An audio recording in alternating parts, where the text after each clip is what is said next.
you, anybody that you represent, if you can get it out to the people that live in Greenpoint, in the 9-4 precinct.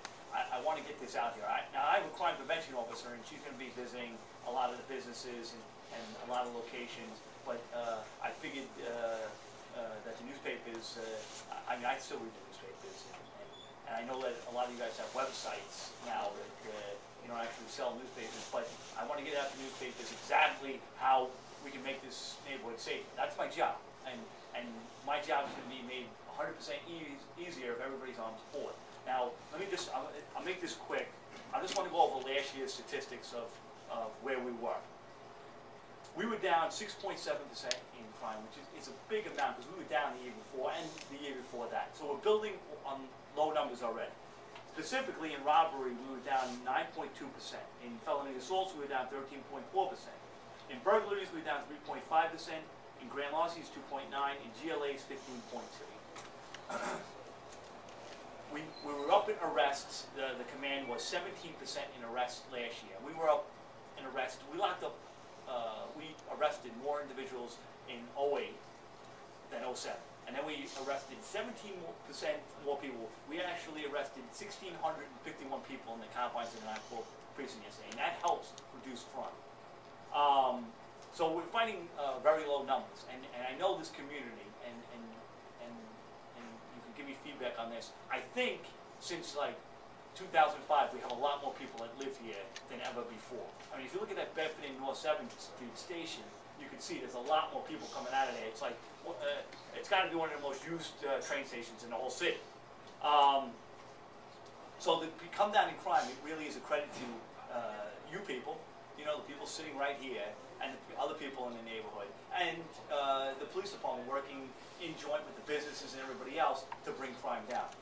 Can it go down further? Of course, but it's going to take a lot of help. And I want to go over some, like we start off the new year, we had some crimes, we had some robberies, and some robs are worse than others, and where sometimes it's by force, sometimes by firearm, sometimes with a knife, but we can prevent a lot of robberies that are happening. Now, we locked up, I think so far this year we've locked up 16 people for robbery.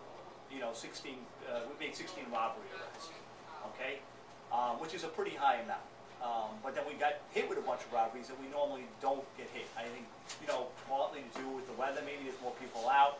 I mean, the police are out there, but one of the things I want to get out is what can we do, what can the community do to help with crime prevention? You know, meaning that, well, how can I not be a victim? You know, how can I, you know, if there's an opportunist robber out there, how can I better protect myself? Well, vigilance is one. You got to be vigilant when you're out there. If I'm on a cell phone and I have my head buried in a cell phone, whether I'm texting or on the phone, and I'm not watching my surroundings, if I'm a group, you know, we have some group robberies. You know, sometimes it's done by an individual, but a lot of times it's done by a group. They may seize this opportunity to take you up because you're not going to be able to describe. You know, it's almost like they almost make it like a burglary. You get hit on the head and there's no witnesses.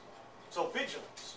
Watch when you're on the cell phone and you're on and you're texting and stuff like that. Also, when you're leaving late at night from a business or you're leaving a friend's house, and I would definitely try to be, again, it's going to go back to vigilance.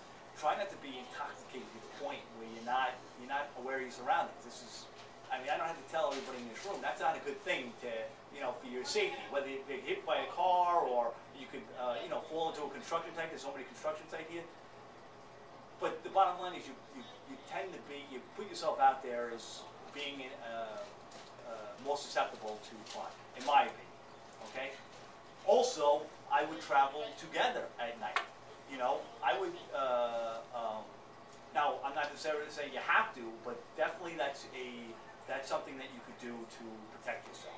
Travel together. You know, you travel. If I'm traveling at 3 in the morning, like I'll give you an example. My mother came over to my house the other night. I live in a neighborhood similar to Greenpoint. I consider it very safe. The city's safe, and there's not many more dangerous sections in the city. And Greenpoint and where I live are very safe neighborhoods. walk my mother to her car. I mean, I just did, because not that I don't think it's a safe neighborhood, but I'm not taking any chances, because I'm from the city and I'm practicing good crime prevention. You know, my mother has less of a chance to get jumped if I'm there. Okay, and I think that goes for everybody. I mean, if you're leaving a bar, you shouldn't stay out.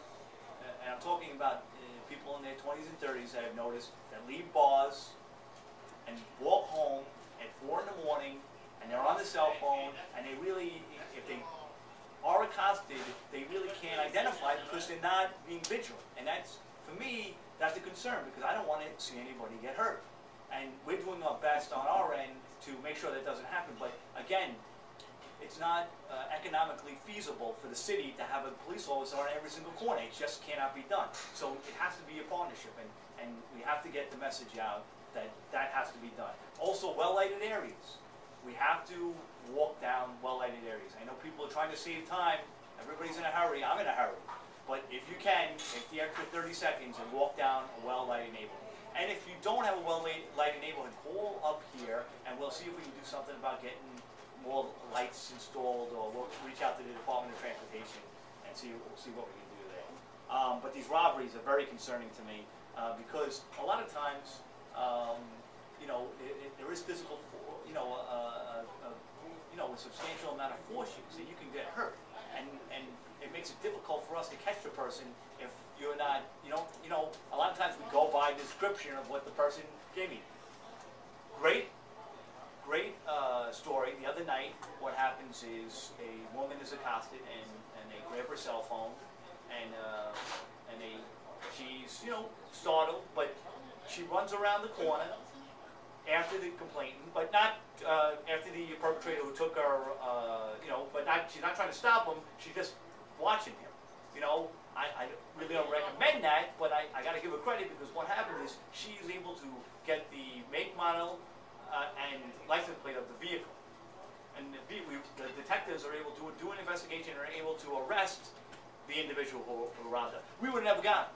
Probably they would have jumped in the car and been off somewhere else, you know, miles away, and you know, maybe we would have arrested him, but based on what she did, that's how we ended up making the robbery. A great amount of work. Now, I'm not saying that I want that, but I do want people to be vigilant. I want people to be alert when they, you know, to protect themselves. I want people to travel together. I want people to travel well-lit places.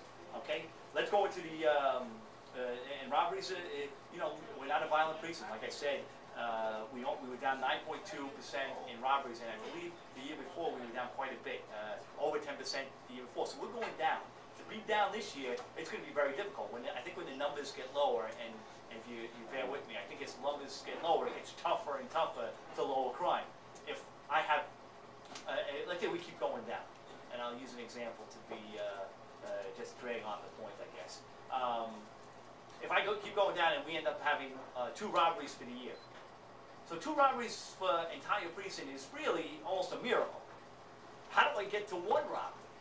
You know what I mean? It's much more difficult than, say, I had 5,000 robberies. I think it would be much easier to lower it by 1 than lowering it from 2 to 1. So it takes a lot of joint cooperation, and the police department reaching out, and the community reaching to me, and we're working together and bonding together to make this community even safer, and that's what's going to happen.